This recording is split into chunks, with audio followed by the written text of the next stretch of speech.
米芝蓮食肆，深水埗驚魂。各位街坊，如果有一日你高高興興去深水埗，排長龍去食一間全香港人都知，連遊客都慕名而來嘅米芝蓮街頭小食名店，點知一啖咬落去，條豬大腸入面竟然全部都係黑色嘅屎，你會點做？我諗你同大部分人一樣，當場嘔出嚟，直情係一世都有陰影。最近網上就瘋傳一單極之震撼，令全港食客心寒嘅文記爆屎腸風波。一位女網民喺網上開名崩潰控訴，話自己喺深水埗文記車仔麵食豬大腸嘅時候，竟然咬開全部都係黑麻麻嘅排泄物。呢件事一出，真係全城轟動，好多人即刻問，到底呢間連續咁多年攞到米芝蓮推薦嘅名店，係名過其實，定係嫌命長，收買人命？今日我就同大家一齊拆解呢場深水埗驚魂，睇下網民怒轟呢間名店嘅三宗罪，到底點解令人完全不可原諒？講起深水埗文記車仔麵，相信只要你係香港人，或者平時有留意開飲食男女，經常用 OpenRice 揾食嘅朋友，都一定聽過佢個大名。佢由一間默默無聞嘅街邊小店，做到全港知名的車仔麵大王，甚至連開幾間分店，條街行兩步就有一間係文記。最風光嘅時候，日排夜排。喺2018年、2019年，甚至之後嘅好幾年，佢都連續獲得米芝蓮街頭小食推介。對於好多香港人嚟講，文記幾乎等於深水埗車仔麵嘅代名詞。佢標榜嘅係咩？瑞士雞翼、辣味菜脯，仲有最出名，好多人去到必點嘅滷水大腸。點知今次偏偏就係喺呢個招牌大腸身上，出咗一單全港最震驚嘅衛生大災難。呢件事嘅起因係有一位女網民喺社交平台上面發帖文，仲附帶埋幾張高清到令人睇到想嘔嘅相片。呢位女網民話自己當日滿心期待去到深水埗文記食車仔麵，點咗幾樣餸，其中一樣就係最中意食嘅滷水大腸。當碗麵送到上台，表面睇落去色澤紅潤，滷得好入味，好似平時咁好正常。點知當佢夾起一條大腸，放入口一咬開，佢即刻覺得個口感同味道完全唔對路，唔係平時嗰種甘香、油脂香，而係一種筆墨難以形容嘅腥臭味同怪異嘅沙質感。佢好震驚咁即刻將條大腸吐出嚟，用條筷子將未咬完嘅大腸夾開一睇，唔睇猶自可，一睇真係嚇到魂飛魄散。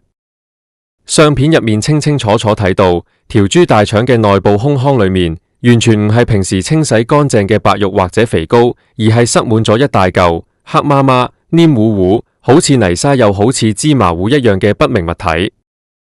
明眼人一睇就知，呢啲根本就係未消化完，亦未排出體外嘅豬糞，即係俗稱嘅豬屎。呢位女網民當場崩潰，佢話自己直情想將個胃倒反出嚟，成個人喺鋪頭入面面色發白。最恐怖嘅係，佢已經咬開咗，即係話佢條脷同口腔已經直接掂到呢啲黑屎。呢個貼文一出，短時間內就俾人瘋傳去各大飲食群組。全香港嘅網民睇到啲相，反應一致，全部都話隔住個熒幕都聞到臭味。呢個直情係生化武器，睇到我即刻想嘔返尋晚嗰餐出嚟。有網民仲搞笑但又好中肯咁話，以前啲人話食大腸要帶點屎先至有風味，呢個直情係買屎送大腸啊！不過講真，笑就笑得開心，但係背後反映出嚟嘅衛生問題，真係令人極度心寒。大家要明白，文記唔係一間不知名嘅街邊無牌熟食檔，佢係一間收得你幾十蚊一碗麵，年年賺大錢，全香港數一數二知名嘅米芝蓮名店。連咁大間咁有名氣，代表住香港車仔麵文化嘅鋪頭，都可以容許一條塞滿屎嘅大腸煮熟咗、切好咗，擺上碗，最後送到客人面前。咁到底我哋平時出街食飯，仲有咩係安全嘅？網民嘅怒火越燒越烈，好快就將呢間鋪頭推上輿論嘅風口浪尖。大家紛紛痛斥文記今次犯下嘅係不可原諒嘅三宗罪。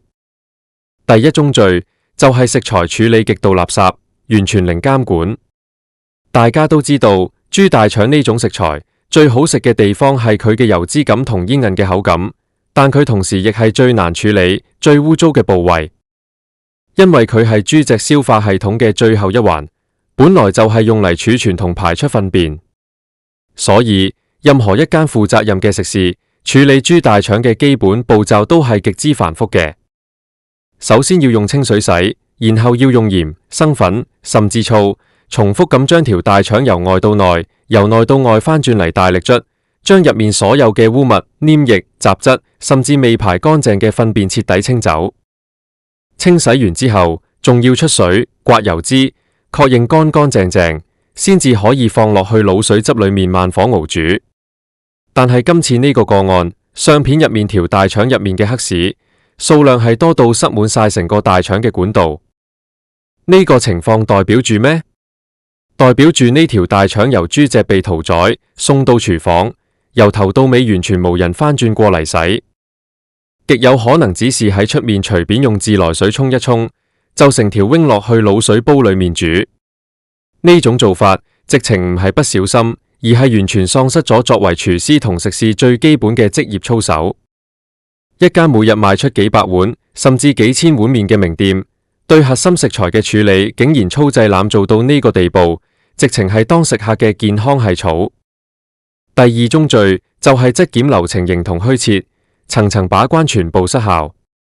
一條咁多屎嘅大腸要由生變熟，最後去到食客個口入面，中間要經過幾多個人嘅手？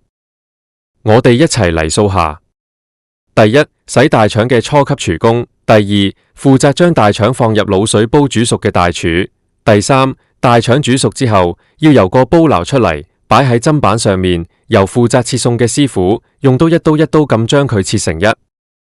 大家想象下，大腸切開嘅時候，入面如果有咁大嚿黑色嘅屎，個切餸師傅隻眼就算有800度散光，抑或盲咗一隻眼，都無可能睇唔到。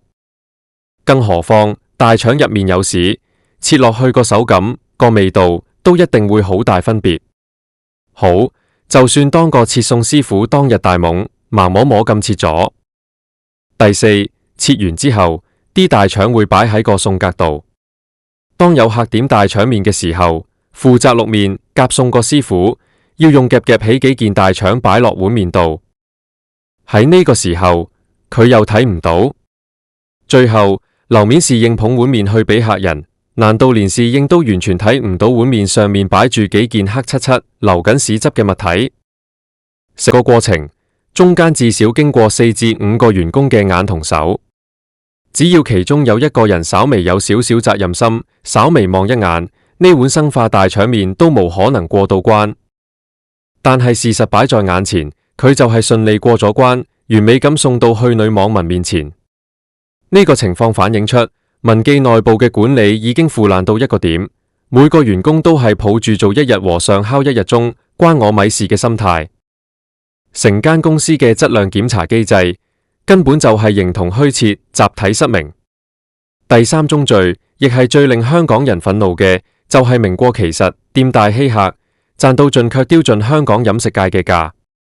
文記自從攞咗米芝蓮之後，個價錢係一路上升。以前10幾20蚊食到飽嘅車仔麵，依家隨便點幾樣餸，加埋油麵、嘢飲，分分鐘要成70、80蚊，甚至過100蚊一碗。你收得呢個價錢，全香港市民以至海外遊客，自然會對你有一種高要求，期望你嘅食物質素同衛生水平對得住米芝蓮呢3個字。但係好多網民都指出，文記近年自從開咗咁多間分店之後，食物質素早就已經直線下降。湯底越來越鹹，冇咗以前嘅鮮甜，配料份量越來越少，服務態度仲要差，成日趕客走。依家仲要爆出一單咁驚人嘅衛生醜聞，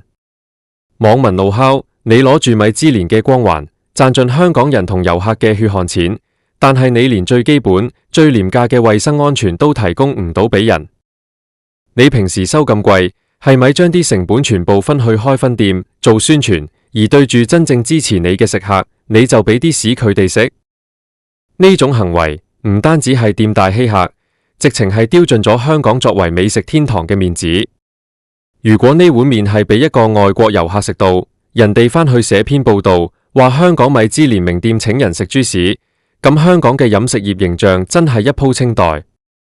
呢件事爆出嚟之後，好多資深嘅食客都表示極之寒心，大家都開始反思一個問題：到底香港嘅米芝蓮街頭小食推介仲信唔信得過？定係根本就係收買名？老實講，近年好多香港人對米芝蓮都有啲保留。好多時，一間原本好好地、好有本土特色嘅街坊小店，一旦不幸中招被米芝蓮選中，往往就係佢悲劇嘅開始。一攞獎，個業主見到你門庭若市，第一時間做嘅嘢就係瘋狂加租，加幅分分鐘係50%，甚至1倍、2倍。小店為咗生存，一係就頂唔順被迫結業，一係就唯有瘋狂加價，將成本轉嫁俾食客。而為咗應付為數眾多慕名而來嘅遊客，小店往往要迫於無奈將生產工廠化、流水線化。當一間原本靠兩夫妻或者幾個人用心手工製作嘅鋪頭，突然間要每日應付多幾倍嘅客量，佢哋嘅精力同時間根本分配唔過嚟，結果會點？米就係食物質素開始失去控制，以前用心慢火熬嘅湯變成加味精水，以前手工洗嘅內臟變成隨便沖洗。文記正正就係呢個米芝蓮魔咒之下嘅典型產物，開到成行成市，名氣大晒，賺錢賺到數唔到，但係最原始、最珍貴嘅對食物嘅尊重，早就喺追求產量同利潤嘅過程當中被拋到九霄雲外。今次呢單爆市場風波，絕對唔係一件偶然嘅個別事件，佢係一件將香港餐飲業現時面對嘅管理混亂、核心員工質素參差、利潤至上而忽視安全嘅種種弊病，一次過揭露晒出嚟嘅典型案例。面對排山倒海嘅輿論同網民嘅口誅筆伐，雖然涉事嘅鋪頭事後好可能會出嚟搞公關、發聲明，話係個別員工疏忽，已經即時解僱相關員工，會全面檢討衛生流程等等。但係傷害已經造成，消費者嘅信心一旦崩潰，就真係覆水難收。好多食客都話，以後去深水埗，寧願食其他默默無聞，但係乾乾淨淨嘅街坊小店，都絕對唔會再踏入文記半步。因為邊個知自己下一次會唔會成為嗰個咬開黑市嘅幸運兒？各位街坊，出街食飯，特別係食豬大腸、豬肚、牛下水呢類內臟食物嘅時候，真係要打醒12分精神。一落筷子之前，最好先睇一睇、聞一聞。名店唔等於高質，米芝蓮更加唔係護身符。今次文記車仔麵嘅3宗罪，真係俾全香港嘅飲食業敲響咗一個巨大嘅警鐘。如果想保住美食天堂呢塊招牌，唔該收起傲慢嘅態度，老老實實做好每一碗麵，洗乾淨每一條大腸先啦。好啦，今日同大家分享到呢度，大家對今次深水埗文記大腸爆市單嘢點睇？你平時去開邊間食車仔麵？歡不歡迎喺下面留言話我知。大家記得幫手點讚、分享出去，等更多人注意飲食衛生。我哋下期再見，拜拜。